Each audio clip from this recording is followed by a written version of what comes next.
Depuis la grande refonte de l'armée en V9, l'Adepta Sororitas reste une des factions les plus populaires du jeu et au sein de l'Imperium, et on va en parler aujourd'hui.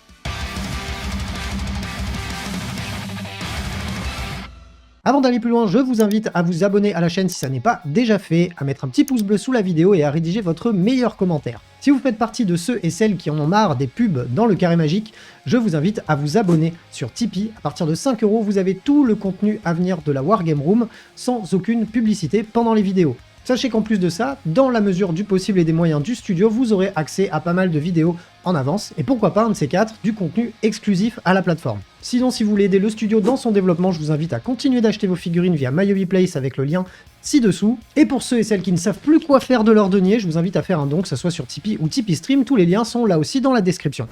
L'Adepta Sororitas est une faction principalement composée de femmes qui ont toutes voué leur vie à servir l'empereur de l'humanité en tuant tous les hérétiques. La faction existe depuis bien longtemps, mais on a eu le droit à une énorme refonte en V9 et je me suis plongé à ce moment-là à fond dans l'armée parce que j'ai adoré les figurines, j'ai aussi adoré la manière dont ça a été écrit, puisqu'on est là sur un codex qui va principalement se baser sur un échange de ressources, puisqu'on est sur des figurines qui n'ont pas une immense résilience, mais qui vont avoir une forte capacité à agresser, à avoir de la létalité dans les armées adverses. C'est une armée qui a un gameplay riche, puisqu'elle va proposer autant que ce soit du tir, du corps à corps, de la stratégie pure, du mouvement. On peut un petit peu tout faire avec cette faction.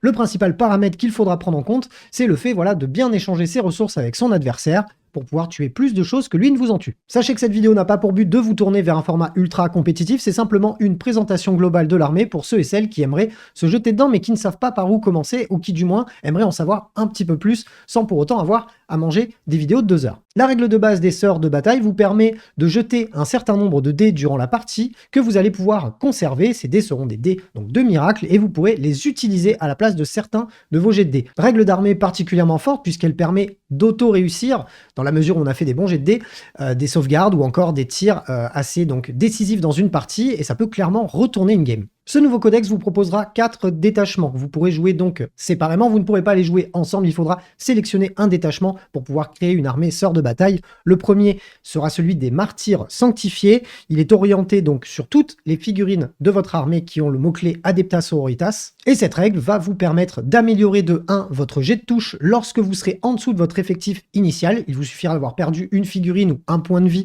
sur un véhicule ou une figurine dans une unité pour pouvoir en bénéficier. Et si vous êtes en dessous de la demi-force, c'est-à-dire si vous avez une escouade de 10 sœurs de bataille et que vous n'en avez plus que 4, vous aurez aussi un +1 à votre jet de blessure. C'est le détachement le plus généraliste de l'armée qui propose un buff qui est assez intéressant, sachant que vos sœurs de bataille tombent à peu près comme des mouches, donc vous allez rapidement en perdre et donc rapidement bénéficier de ce bonus. Sauf si vous perdez vos unités entièrement. La deuxième proposition de ce codex en termes de détachement, ça va être l'Ost du Pénitent, qui va vous permettre de booster vos unités qui ont ce mot-clé, c'est-à-dire les Repentia, ou encore les Mortificatrices, les Machines de Pénitence, et les Arcoflagellants. Et vous allez avoir donc la règle spéciale en quête de rédemption, qui va vous permettre au début de chaque round de bataille, de sélectionner un des bonus que vous allez appliquer à toutes ces figurines-là. À savoir qu'il n'y en a que 3 différents, et que vous ne pouvez les utiliser qu'une seule fois pendant une partie, donc sur 5 tours de jeu, vous ne pourrez l'activer que sur 3 tours. La première capacité, ça sera de choisir la voie du pénitent qui vous permet d'augmenter votre mouvement de 3 sur toutes les figurines avec le mot-clé pénitent. Règle plutôt bonne en termes de mobilité, ne serait-ce que sur les mortificatrices et les machines de pénitence qui bougent déjà plutôt pas mal. L'absolution par le combat, c'est la deuxième possibilité que vous avez à sélectionner en début de round de bataille. Si vous faites un mouvement de charge, vous allez pouvoir ajouter 1 à votre capacité de force et un 1 à vos nombres d'attaques des unités donc pénitentes. Et ça, je peux vous dire que sur les arcoflagellants ou sur les Repentia, ça rigole pas du tout. Et le dernier bonus, la mort plutôt que la disgrâce, vous permet lorsque vous le sélectionnez, c'est que si votre figurine pénitente est détruite, vous allez pouvoir sur un 2+, la faire taper avant qu'elle meure. Bien évidemment, il ne faudra pas qu'elle ait déjà tapé durant le tour, sinon c'est trop facile et ça tape 2 fois. Donc on est là sur un détachement assez spécifique qui va vraiment être tourné vers les figurines dites pénitentes, puisqu'en plus tous les stratagèmes et les améliorations vont booster principalement ces unités-là. Donc ça sera dans le cas d'une armée à thème pénitente. Le troisième détachement, le bien connu porteuse de flammes, puisque c'est celui qui, dernièrement en tout cas, était un des plus joués. Ce détachement vous donne l'extermination fervente, qui fait qu'en gros que toutes les armes de tir dont sont équipées vos figurines Adepta Sororitas auront le mot-clé assaut. Donc ça, c'est plutôt pas mal pour pouvoir sprinter et tirer, déjà. Mais en plus de ça, à chaque fois que vous ciblerez une unité qui est à moins de 12 pas de vous, vous aurez un +1 à la force de votre arme. Et c'est un bonus qui s'applique sur toutes les armes des figurines Adeptas Sororitas de votre armée, donc sur l'ensemble de votre armée. J'aime beaucoup ce détachement-là parce qu'il permet de débloquer pas mal de paliers. Vous verrez qu'en plus, les optimisations et les stratagèmes sont assez bien écrits et permettent vraiment de booster la létalité de vos figurines. Ça vous permet aussi de vous faire une armée pas nécessairement composée que de lance-flammes, mais qui peut en tout cas un petit peu pousser son gameplay autour de ça. On va être sur une armée qui va être très réactive du coup, puisqu'elle aura la possibilité, lorsque vous faites des tirs en état d'alerte, de toucher automatiquement. Si en plus vous avez une force améliorée sur vos armes, ça peut être vraiment pas mal. Moi, c'est mon détachement préféré à l'heure actuelle. Et le dernier détachement, c'est l'armée de la foi qui porte un petit peu son gameplay sur le fait de pouvoir déclencher des actes de foi. L'acte de foi, c'est lorsqu'on utilise un de nos dés spéciaux justement à la place d'un jet de dés. On va avoir la possibilité en fait sur chacune de nos unités de jouer jusqu'à 2 actes de foi par phase et non pas un seul.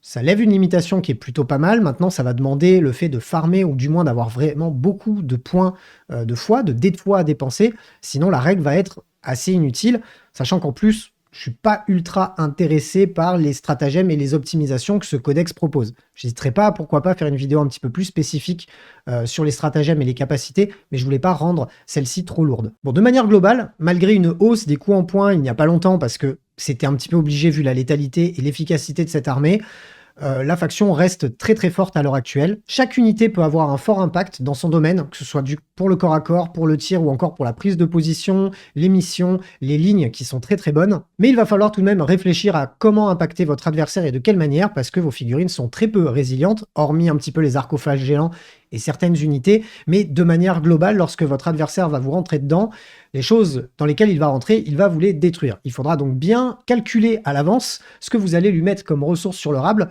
pour savoir ce que vous allez perdre derrière et voir si vous gagnez à l'échange. C'est une armée dite de trade. Selon la construction de vos listes, vous allez vraiment pouvoir vous spécialiser, que ce soit dans le tir, la mobilité ou le corps à corps, le fait de remplir les missions, le fait de prendre la map, c'est plutôt pas mal. Enfin, moi, c'est une de mes factions un peu coup de cœur sur cette version 10 de Warhammer 40 000, parce que je trouve qu'on peut un petit peu goûter à tous les gameplays, et selon les constructions de listes qu'on fait, on va avoir une approche et une vision complètement différente, et ça, c'est plutôt cool. En termes de force, selon moi, on a un fort impact au tir et au corps à corps, dans les bons détachements et dans les bonnes unités, lorsqu'on met les bons stratagèmes, etc., on se retrouve avec une très très très grosse létalité qui peut quasiment venir à bout de tout ce qu'on pourra avoir en face. On a aussi, même si on n'a pas une énorme résilience, une bonne capacité à remplir les missions, puisqu'on a des unités qui sont mobiles ou qui peuvent arriver des frappes en profondeur. On a la possibilité de jouer en MSU, donc Multiple Small Unit, c'est-à-dire de mettre pas mal d'unités sur la table, de manière à pouvoir vite prendre le champ de bataille pour pouvoir au mieux maximiser les objectifs et les missions secondaires. Le point fort de cette armée réside aussi dans ses figurines et ses personnages spéciaux, quand on parle d'une Morvenval, ou encore d'une Sainte Célestine, ou encore du Triomphe de Sainte Catherine. On a là des figurines, en plus d'être ultra charismatiques, qui sont vraiment très impactantes sur le champ de bataille, et il m'est arrivé, très rarement, de ne pas jouer au moins Morvenval, voire Célestine avec.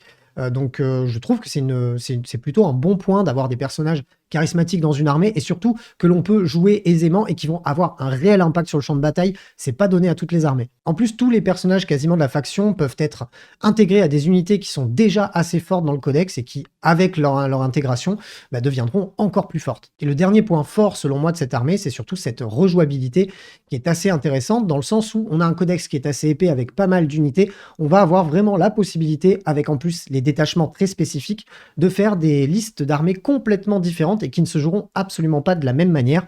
Et ça, c'est pas donné à tous les codex d'avoir une rejouabilité et un gameplay assez vaste comme ça. Et en parlant de force de l'armée Adeptas Sororitas, si vous voulez voir mon top 5 des meilleures unités selon moi du codex, je vous invite à vous rendre sur cette vidéo juste ici. Bon, on a parlé de ce qui caractérise les forces et le bon gameplay de la sœur de bataille, mais il est temps aussi de dire un petit peu qu'est-ce qu'il y a de mauvais dans ce codex, qu'est-ce qui est faible, quelles sont les faiblesses de cette armée. Eh bien, la première faiblesse, hormis les arcoflagellants et peut-être les machines de pénitence, ce genre de choses, les véhicules, tout le reste de l'armée est en chips et va très très très vite mourir. Ce qui amène du coup au deuxième point, la deuxième faiblesse selon moi de cette armée Adeptas Sororitas, c'est que si vous ne gérez absolument pas bien vos ressources, vous allez très très vite vous retrouver en galère. Les mouvements et les erreurs sont très très très vite punis lorsque vous jouez Adeptas Sororitas, donc c'est un point faible, enfin en tout cas quelque chose qu'il faut vraiment prendre en compte. En termes de modélisme, c'est une armée qui n'est pas évidente à aborder. Je la conseillerais pas à un débutant en peinture,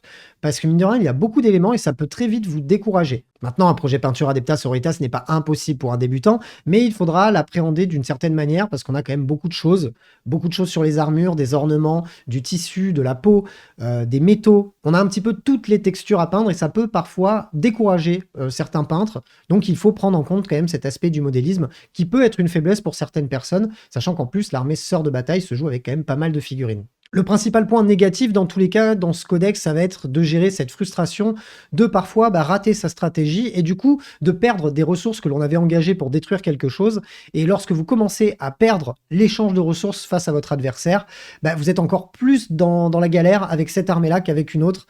C'est encore une fois une armée qui propose vraiment peu d'erreurs dans une partie, sinon votre adversaire va vous punir mais direct. Et on terminera par une doléance personnelle au niveau des faiblesses de cette armée Adeptas Sororitas qui sont pas ultra nombreuses, n'empêche, c'est ce manque de résilience qui peut éventuellement être corrigé désormais, puisque récemment on a eu le nouveau codex Agents Impériaux, et je me demande si un petit pack de Terminator Grey Knight dans l'armée serait pas un bon ajout pour pouvoir éventuellement aller tanker l'objectif central. Ou alors, autre doléance pour Games Workshop, et c'est là où est ma doléance, pardon, est-ce qu'on pourrait avoir des sacro-saintes avec des boucliers qui tankent un petit peu mieux?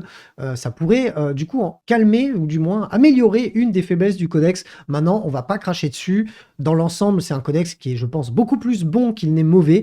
Donc, dans tous les cas, c'est plutôt cool. Et en parlant de faiblesse, justement, si vous voulez voir mon flop 5 des unités Sœurs de Bataille, ce que j'ai trouvé le plus mauvais dans le codex, et Dieu sait que j'ai dû réfléchir parce qu'il n'y avait pas grand-chose de mauvais, vous pouvez la retrouver juste ici. J'espère que cette vidéo vous a plu. Si c'est le cas, je vous invite à y mettre un pouce bleu, à me rédiger votre avis dans les commentaires. On se retrouve très bientôt pour plein d'autres vidéos. D'ici là, prenez soin de vous.